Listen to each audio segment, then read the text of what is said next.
students, welcome to the online classes. I hope you all are safe and your family members are safe too. Now, this is the second video of your first English grammar chapter from your syllabus, sentences and its kind. In previous video, we have learned what are sentences, types of sentences and characteristics of sentences कि correct sentence कैसे लिखा जाएगा या अगर बोलना है तो how it is called to be as a correct statement. अगर प्रॉपर ऑर्डर में नहीं होगा तो उसको अपन सही तरीके से बोलेंगे नहीं, करेक्ट ऑर्डर में नहीं बोलेंगे and we won't say it a correct sentence. Now we'll start with the first type of sentences, that is declarative or assertive sentences from page number 5. Okay, an assertive or declarative sentences states a fact, opinion or idea. A declarative sentence is followed by a period, full stop. It may give positive or negative meaning. Okay, so first of all we say कि जो declarative और assertive, okay, if we keep assertive एक बार इसको side में रखो, declarative की बात करें तो declarative से क्या वर्ड अपन को मिल रहा है, declare, कि अपन को एक ऐसा स्टेटमेंट जो ऑलरेडी कुछ डिक्लेयर कर रहा हो, कुछ बता रहा हो, कुछ इन्फॉर्मेशन दे रहा हो, that is called declarative statement और यू कैन से सेंटेंस। या फिर एक ऐसा स्टेटमेंट जो कि नेगेटिव इन्फॉर्मेशन दे, पॉजिटिव इन्फॉर्मेशन दे और you can say positive fact, negative fact. तो उन सारे सेंटेंस को कौन सी कैटेगरी में रखेंगे, डेक्लरेटिव और असर्टिव सेंटेंसेस में। We'll see examples from your book. The Taj Mahal is situated in Agra. तो ये क्या है, फैक्ट भी है और प्लस इंफॉर्मेशन है जो कि इस सेंटेंस के थ्रू अपन को पता चल रहा है। And full stop, it followed by a period means ये ऐसे सेंटेंस है कि जैसे ही सेंटेंस ख़त्म, ओके, तो उसका मीनिंग ख़त्म, उसके आगे अपन और कुछ ऐड नहीं होगा। सो इस फैक्ट के आगे कोई और फैक्ट नहीं जुड़ सकता। Like Taj Mahal is situated in Agra, तो यहाँ ये सेंटेंस फिनिश।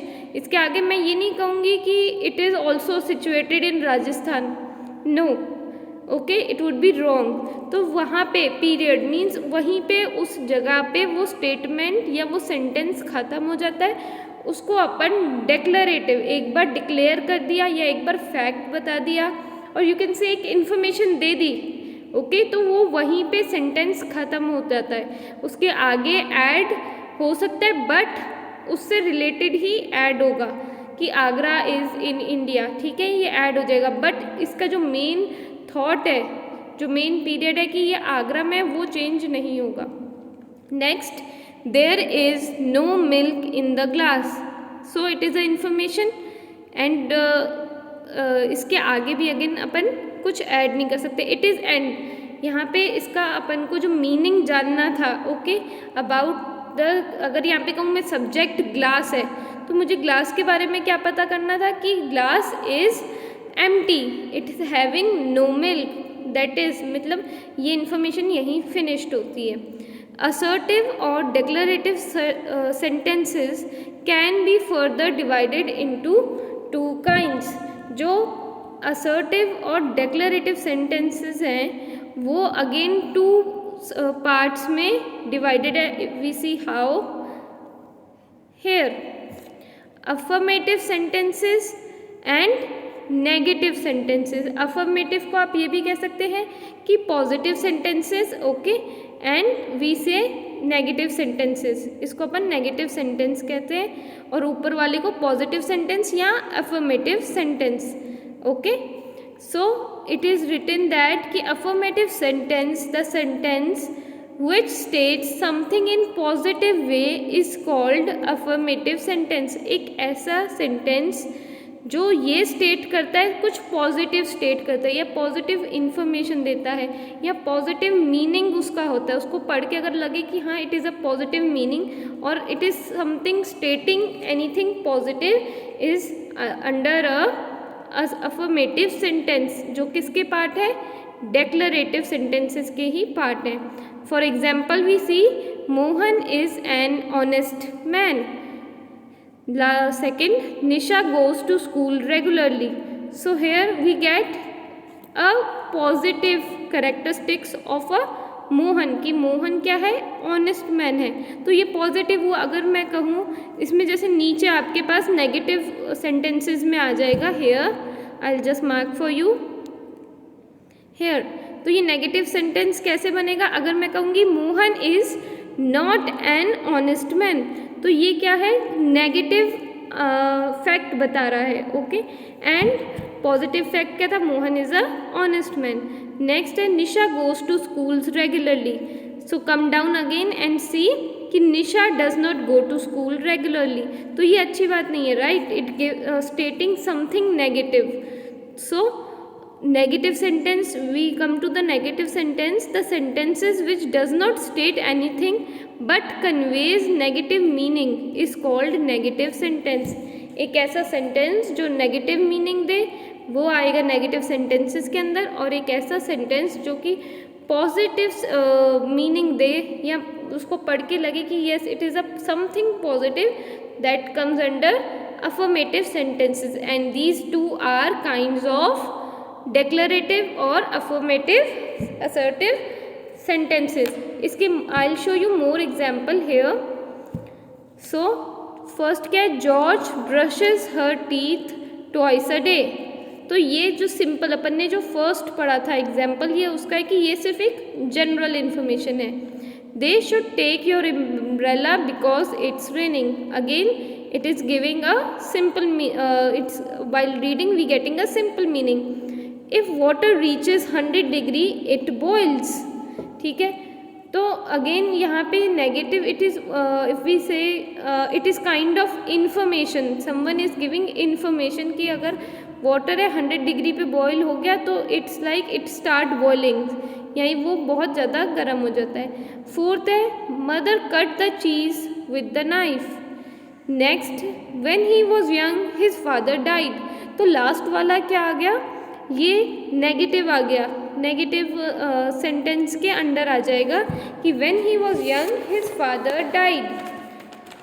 एंड इसमें से पॉजिटिव वाला क्या ले सकते हैं अपन कि George brushes her teeth twice a day. तो ये पॉजिटिव सेंटेंस के अंदर आ गया, correct. And second, third, fourth ये आ गए simple, just a statement, just a you can say information about a simple sentence. Next we'll come to interrogative sentences. What are interrogative sentences? An interrogative sentence is one which asks the question, okay, it is punctuated with a question mark at the end. Interrogative sentences can be further divided into three types: yes and no question, why questions, WH means why questions, C क्या है, question tags. We'll be learning इनको और in detail. Okay, first get the information, we'll be getting information कि what is interrogative. अपन अगर कोई sentence पढ़ रहे हैं तो उसको पढ़ के अपन को कैसे पता चलेगा कि इंटेरोगेटिव, कि ये इंटेरोगेटिव सेंटेंस है, जब अपन उसके आगे एक क्वेश्चन, पंक्चुएटेड मीन्स उसके लास्ट में एक क्वेश्चन मार्क देखेंगे. So we get an idea that it is an interrogative sentence. And while reading those question, या एक ऐसा सेंटेंस जो कि क्वेश्चन है उसको पढ़ के अपन को ऐसा लगेगा कि that someone is asking question. Okay, so first we take yes and no questions. Sentences that are used to make inquiries and ask questions with the help of auxiliary or modal verb such as do, does, did, is, am, are, was, were, will, shall, has, have, can, could, etc. Are called yes and no question.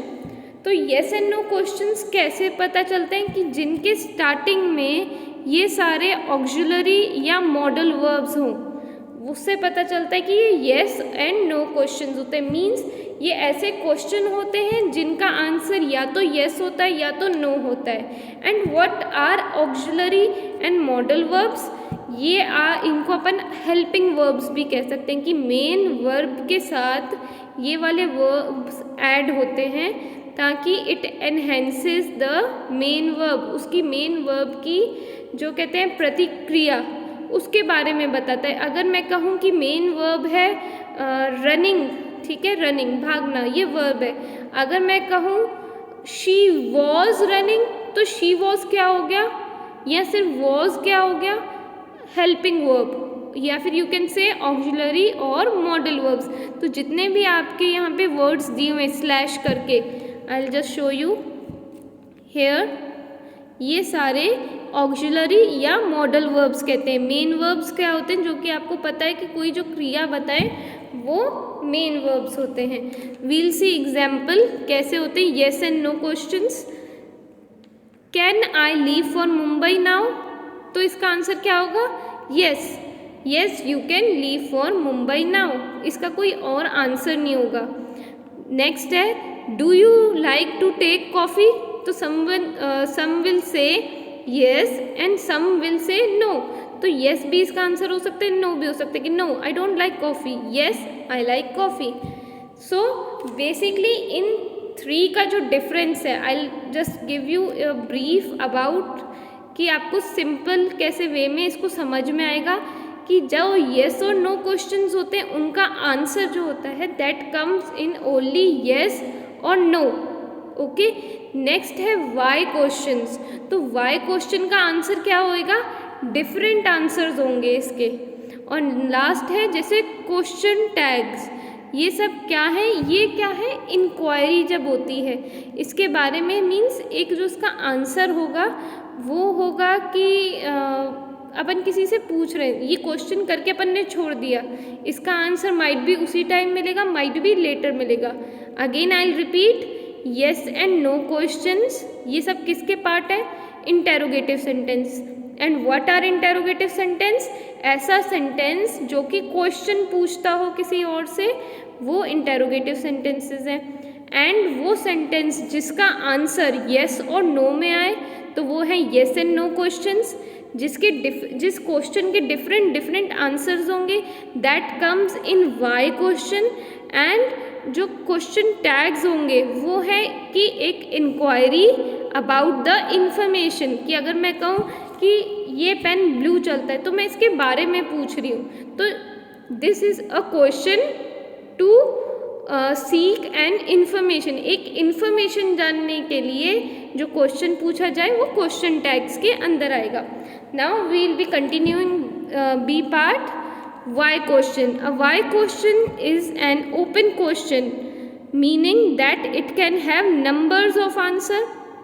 It is a question that is formed with an interrogative word such as what, who, whom, whose, which, when, where, why and how.